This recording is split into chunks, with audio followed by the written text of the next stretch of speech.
PG TRP போட்டித் தேர்வை எதிர்நோக்கி காத்துக் கொண்டிருக்கும் நண்பர்கள் அனைவருக்கும் டிஸ்கவர் யோர்செல்ஃப் சேனல் சார்பாக வணக்கத்தை தெரிவித்துக் கொள்கிறோம். இன்னைக்கு ஒரு சின்ன மோட்டிவேஷன், எப்படி இந்த பிஜி டிஆர்பி தேர்வை அணுகுவது, எப்படி ஜெயிப்பது, இந்த இரண்டுக்கும் பார்த்தீங்க அப்படின்னா நம்ம போடக்கூடிய அந்த இன்புட் தான் அவுட்புட் நல்லபடியாக வருவதற்கான மிக முக்கியமான காரணமாக அமையும்.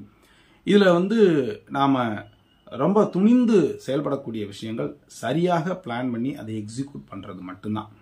ஸோ நிறைய பேர் பிளான் பண்ணுவாங்க, எக்ஸிக்யூட் பண்ண மாட்டாங்க. சில பேர் தப்பாக பிளான் பண்ணுவாங்க, ஆனால் தவறுதலாக எக்ஸிக்யூட் பண்ணுவாங்க. இது யாருக்கு பொருந்தும் அப்படின்னா, வெகு குறைவாக மதிப்பெண் எடுத்து தோற்றவர்களை நம்ம சொல்லலாம். ஏன்னா அவங்களுடைய பிளான் படி சரியாக போகாமல் இருந்தாலோ அல்லது தவறாக பிளான் பண்ணாலோ நிச்சயமாக இருக்கும்.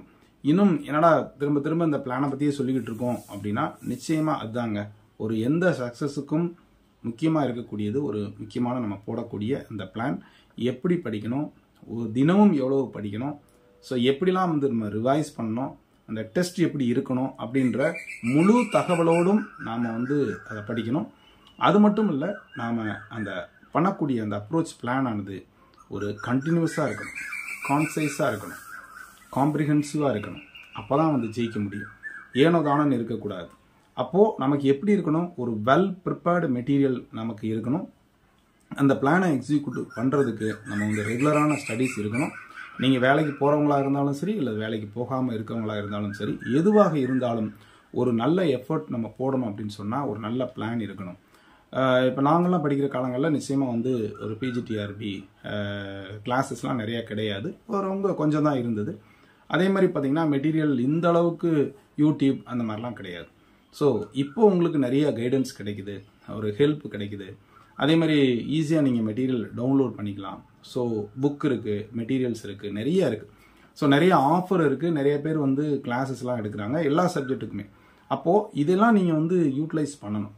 நமக்கு ஒவ்வொருத்தருக்கும் பார்த்தீங்கன்னா 86,400 செகண்ட்ஸ் ஒரு நாளைக்கு இருக்குது அப்படி நீங்கள் நினைக்கணும். 24 மணி நேரம் ஒரு நாள் என்பதை குறுகியதாக பார்த்து கொள்ளாமல் 86,400 செகண்ட்ஸ் இருக்குது. அப்போது அவ்வளவு இருக்குது நமக்கு. அந்த காலத்தை முறைப்படியாக நம்ம பயன்படுத்தணும். நானும் ஸ்கூலுக்கு போயிட்டு தான் படித்தேன். ஸோ ஸ்கூலுக்குனா எப்படி 8 to 8, அதுக்கப்புறம் தான் ஃப்ரீ டைமு. அப்போ அந்த டைம் நமக்கு எப்போல்லாம் கிடைக்குதோ அந்த ஃப்ரீ டைத்தை ப்ராப்பராக கண்டிப்பாக யூஸ் பண்ணோம், ப்ராப்பராக யூட்டிலைஸ் பண்ணணும். இன்றைக்கி ஒரு பார்ட் படிச்சுட்டோம், அதில் உள்ள என்ன முக்கியமான கண்டென்ட்லாம் இருக்குது. நாமளாகவே ஒரு செல்ஃப் டெஸ்ட்டு, ஒரு கொஸ்டின்ஸ் எடுக்கிறது ஆகட்டும், அல்லது யாரையாவது எடுத்து தர சொல்லதாகட்டும், இல்லை நம்மளே எடுக்கணும், ஃபர்ஸ்ட் எடுத்து வச்சுக்கணும் கொஸ்டின்ஸு, படிச்சுட்டு திருப்பி அதுக்கு போய் ஆன்சர்ஸ் பண்ணுறது. இந்த மாதிரி ஒரு கண்டினியூஸாக நம்ம பண்ணிக்கிட்டே இருக்கணும். ஒரு பிட்டாக பழசு 20 யூனிட் இருந்துச்சுங்க, இப்போ அது மாதிரி இன்னொரு மடங்கு இருக்குது. அப்போது நீங்கள் எவ்வளோ எஃபோர்ட் போடணும்னு பாருங்கள். இன்னும் சொல்லப்போனால் நீங்கள் +2ல் இருந்து பிஜி முடிக்கிற வரைக்கும் உள்ள பாடத்தை பூரா ரிவைஸ் பண்ணணும் அப்படி கூட வச்சுக்கோங்க. அப்போ எவ்வளோ நாள் ஆகும்? இப்போ நம்ம நடத்த போகிறது இல்லை நம்ம எழுத போகிறது டிஸ்கிரிப்டிவ் கிடையாது, அப்ஜெக்டிவ்ஸ். அப்போ அந்த பின் பாயிண்டாக முக்கியமான பாயிண்ட்ஸ்லாம் நீங்கள் படித்தாதான் நிச்சயமாக அந்த எடுக்கணும். அப்போது ஒரு ப்ரிப்பரேஷன் பண்ணும்போது நல்ல பிளானை ப்ரிப்பேர் பண்ணும்போது அதை எக்ஸிக்யூட் பண்ணும்போது நிறைய ஹிண்ட்ஸ் எடுங்க. தேவையான பாயிண்ட்ஸ்லாம் அண்டர்லைன் பண்ணுங்க, தேவையான பாயிண்ட்ஸ்லாம் எடுத்து வைங்க.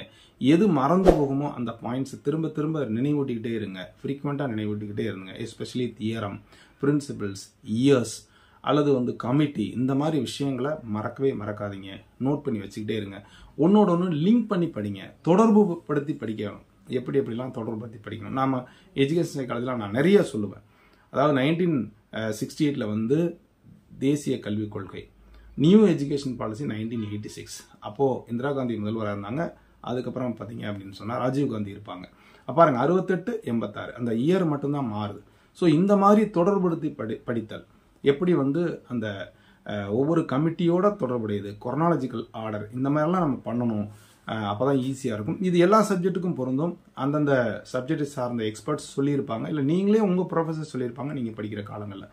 ஸோ அந்த மாதிரி நீங்கள் ஒரு ப்ரிப்பரேஷன் பண்ணிவிட்டு ஒரு நல்ல பாயிண்ட்ஸ் எடுத்து பண்ணிங்கன்னா நிச்சயமாக எந்த டவுட்ஸும் இல்லாமல் ஆன்சர்ஸ் பண்ண முடியும். நல்லா ஆன்சர்ஸ் பண்ணிங்கன்னா நல்லா மார்க் எடுக்க முடியும். நல்லா மார்க் எடுத்திங்கன்னா நல்லா கட் ஆஃப் கிடைக்கும். நல்லா கட் ஆஃப் கிடைச்சிங்கன்னா நிச்சயமாக நீங்களும் ஒரு சக்ஸஸ்ஃபுல் ஆசிரியர் ஆயிடலாம். அப்போது ஒரு வெற்றிக்கு தேவை நன்றாக ப்ரிப்பேர் பண்ணுறதும் பிளான் பண்ணுறதும் தான். ப்ரிப்பேர் பண்ணி நல்ல பிளானை எக்ஸிக்யூட் பண்ணி ப்ரிப்பேர் பண்ணினா நிச்சயம் உங்களால் ஜெயிக்க முடியும். அதை இப்பவுமே செய்யுங்க. அதுபோக நம்ம சேனல் சார்பாக materials commerce, Tamil, English medium அவைலபிளாக இருக்குது. எஜுகேஷன் சைக்காலஜி மற்றும் ஜிகேக்கான மெட்டீரியல் போத் மீடியம் அவைலபிளாக இருக்குது. எஜுகேஷன் சைக்காலஜி மற்றும் கிளாஸ்க்கான டீட்டெயில்ஸும் இருக்குது. டெஸ்ட் பேட்சும் இருக்குது. எதுனாலும் கீழே தர நம்பருக்கு தொடர்பு கொண்டு நீங்கள் கேட்டுக்கலாம். தொடர்ந்து இதுவரைக்கும் நம்முடைய சேனலை சப்ஸ்கிரைப் பண்ணிட்டு கொடுத்துரு பெல்லைக்கானை கிளிக் பண்ணிட்டு ஆளுங்கிற ஆப்ஷனை மறக்காமல் செலக்ட் பண்ணுங்கள். மீண்டும் அடுத்த ஒரு நல்ல அப்டேஷன் சந்திக்கிறேன். நன்றி, வணக்கம்.